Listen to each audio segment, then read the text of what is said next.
Oui, bonjour. Merci d'être en ligne avec nous. Avant de parler de GAD, une réaction peut-être au démontage du portique écotaxe de Pont-de-Huy ce jeudi midi? Je pense qu'on est la seule région du coup en France à ne pas avoir le portique.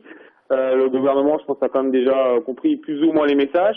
Mais nous, on reste sur la position. On dit non à l'écotaxe en Bretagne et en France. Donc, ce n'est pas encore suffisant, mais c'est un début.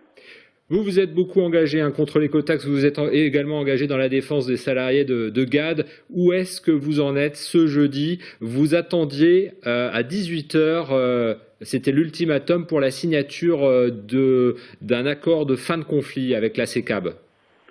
Donc là, on va descendre à la préfecture de Quimper pour signer l'accord de fin de conflit. On a enfin eu les garanties sur le paiement de la prime extra légale. Donc on vient de l'annoncer aux salariés.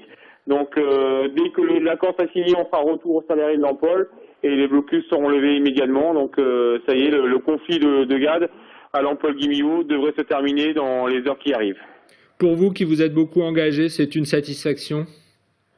Ce sera jamais une satisfaction parce qu'il y a toujours la perte d'emploi qui est là sur le site de l'Ampol. C'est un petit retour par rapport au préjudice moral que subissent les salariés. Ce sera pas suffisant, hein, je vais être honnête avec vous, ce sera jamais suffisant. Mais on est quand même parti de zéro, donc faut quand même pas non plus, comment dirais-je, se dire que c'est rien. C'est mieux que ce qu'il y avait au début, donc c'est un petit bout de victoire. Ce n'est pas une grande victoire, mais un petit bout de victoire. Un petit bout de victoire. Vous parliez de l'emploi sur le site de l'Ampol-Guimillou. Il y a aussi des propositions pour aller travailler à Josselin. Est-ce que certains salariés de l'Ampol-Guimillou ont accepté d'aller travailler à Josselin?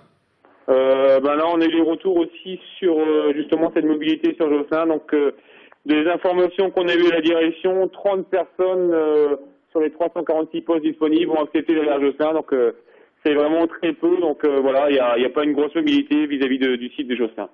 La préoccupation pour beaucoup de salariés, d'ex-salariés du site GAD de l'Ampol, ça va être l'emploi aujourd'hui. Vous allez manifester dès samedi à Quimper pour cette grande manifestation pour l'emploi.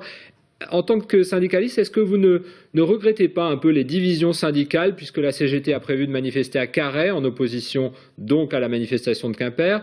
La CFDT s'abstient de manifester. Quel est votre sentiment sur cette division syndicale?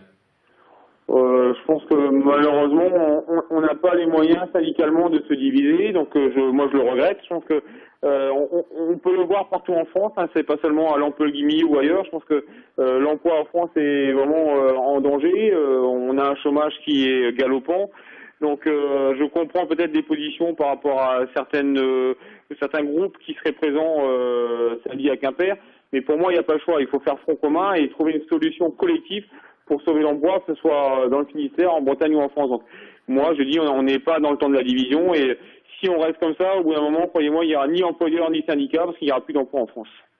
Merci beaucoup, Olivier Delebras, d'être resté avec nous par téléphone, et puis on voit que vous allez aller signer donc à Quimper cet accord de fin de conflit.